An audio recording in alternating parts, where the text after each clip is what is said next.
एक और question number 4, उसका पार्ट 1। सबसे पहले इसमें ना सिमिलर साइड्स देख लेते हैं कौन कौन सी है। ये जो 7.5 वाली है ना, ये इसके प्रोपोर्शनल है। ये वाली इसके है स्लांटेड सी, और ये जो खड़ी हुई साइड है ये है, इसको हम ब्लू से मार्क कर रहे हैं इसके। तो यहां से हमने सिंपली देखना अब दोनों ट्राइंगल्स में किसकी कौन सी साइड है ऐसी जो प्रोपोर्शनल है और दोनों वैल्यूज दी हुई है। वो आपके पास है AE एंड EC। तो ये दो साइड्स हैं जो आपने दोनों ही दी हुई हैं, तो इससे आप इसकी प्रोपोर्शन निकाल सकते हैं, बड़ी साइड डिवाइडेड बाय छोटी साइड।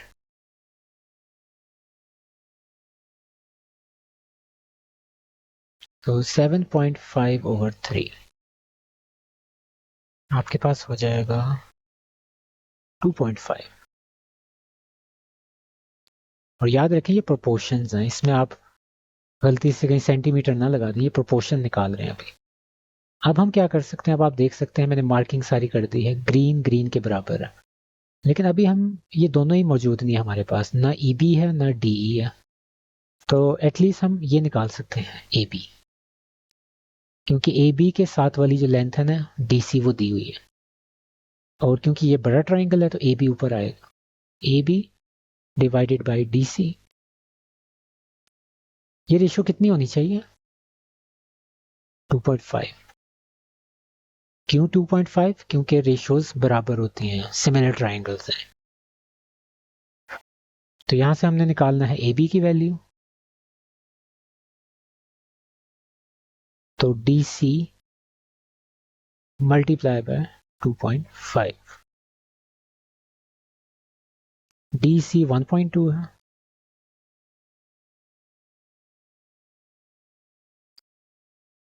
तो 1.2 multiply by 2.5 is equal to 3।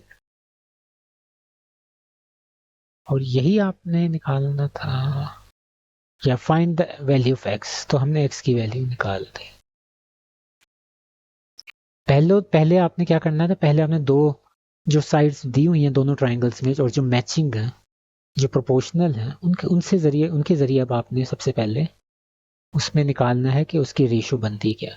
जब रेशो निकल आई तो अननोन साइड के ऊपर वो अप्लाई करवा देना।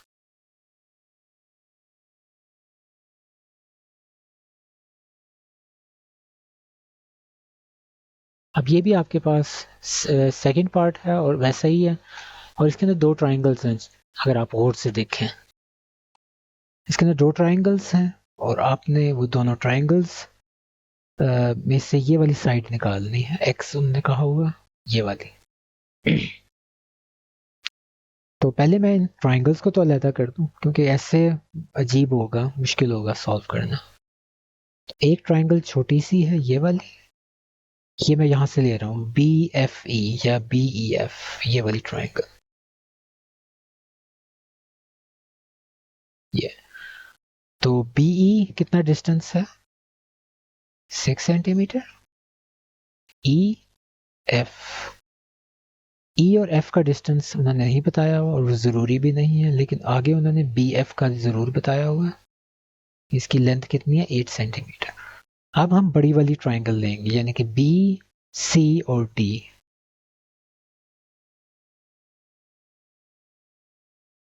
B, C, D। BC की कितनी लेंथ है?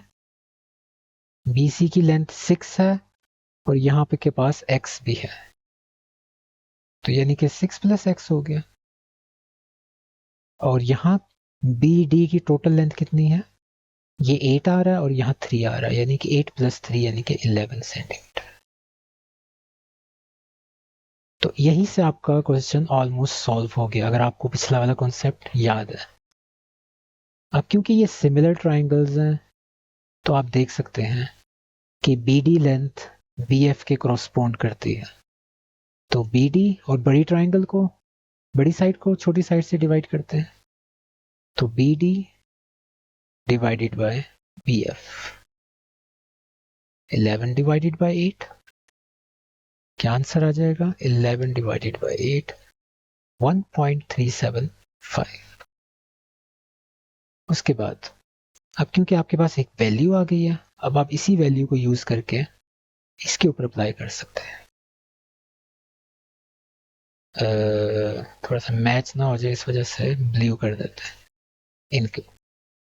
अब यहाँ भी आप ये देख लें कि ये साइड बड़ी है BC, क्योंकि ये बड़ी वाली ट्राइंगल थी, तो BC ऊपर होगा और BE नीचे। और क्योंकि रेशियो हमें पता चल गई है 1.375 है, तो वो हम यहाँ लिखेंगे और दोनों वैल्यूज इंसर्ट कर दें, BC की 6+x और BE की 6 इज इक्वल टू 1.375। इसको हम x+6 भी लिख सकते हैं। ये 6 इधर डिवाइड हो रहा है, इधर जाके मल्टीप्लाई हो जाएगा, तो 1.375 से 6 को मल्टीप्लाई करें 8.25।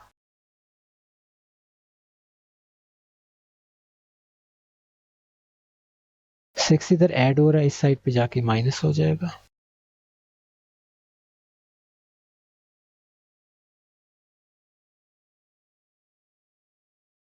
तो ये आपका 2.25 आंसर आ जाएगा। तो ये आपके पास x की वैल्यू आ गई। अब इस क्वेश्चन के अंदर उन्होंने आपको एंगल्स के जरिए बड़ी अच्छी हिंट दी हुई है। आपको ट्राइंगल अलग से ड्रॉ करने की भी जरूरत नहीं है, ना उसको रोटेट करने की जरूरत है। बाज़ औक़ात एंगल्स बहुत अच्छी हिंट दे देते हैं। फॉर एग्जांपल ये देखिए, ये सिंगल बार वाला ट्राइंगल, सिंगल बार वाला एंगल है, इसके ऑपोजिट साइड ये है। तो इस ट्राइंगल में ये जो CED ट्राइंगल है, इसमें कहाँ है, ये वाला एंगल है, इसके ऑपोजिट साइड। तो ये दोनों साइड्स आपस में क्रॉसपॉन्ड करते हैं, यानी कि CD एंड FG।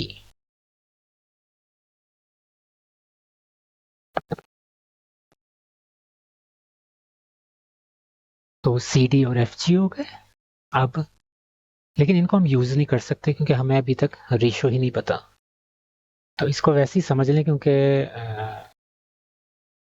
हाँ, ऊपर वाली ट्राइंगल बड़ी है, तो it is big, this is small. तो हमेशा ऊपर वाली साइड डिवाइडेड बाय नीचे वाली साइड होगी। अब एक और चीज नोट करें, ये डबल डैश लगी हुई है, तो इसके ऊपर ऑपोजिट साइड को मैं मार्क कर रहा हूँ। जहां कौन सी डबल डैश है, ये है, और इसके ऑपोजिट साइड क्या है, ये। तो यानी कि EF और DG ये भी एक दूसरे को क्रॉसपॉन्ड करते हैं। EF सॉरी ED और EG, EG एंड ED, और इनके दोनों वैल्यूज दी हुई हैं। तो बड़ी आसान बड़ा आसान है, आप इसको कंपेयर कर सकते हैं, आप इसकी रेशियो निकाल सकते हैं।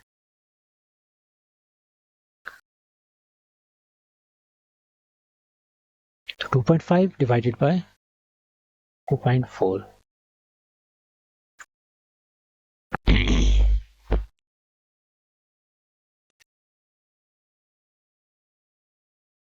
ऑलमोस्ट 1.042 हो जाएगा। अब यही चीज यूज करके यहां से आप ये निकाल सकते हैं, CD क्योंकि बड़ी वैल्यू पर divided by FG should be equal to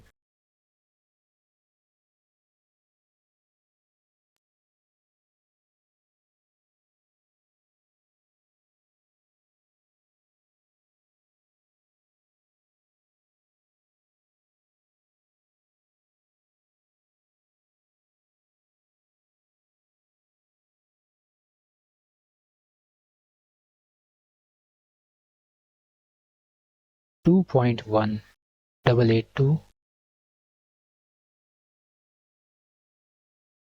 answer थोड़ा अजीब लग रहा है, लेकिन कैलकुलेशन से यही आता है।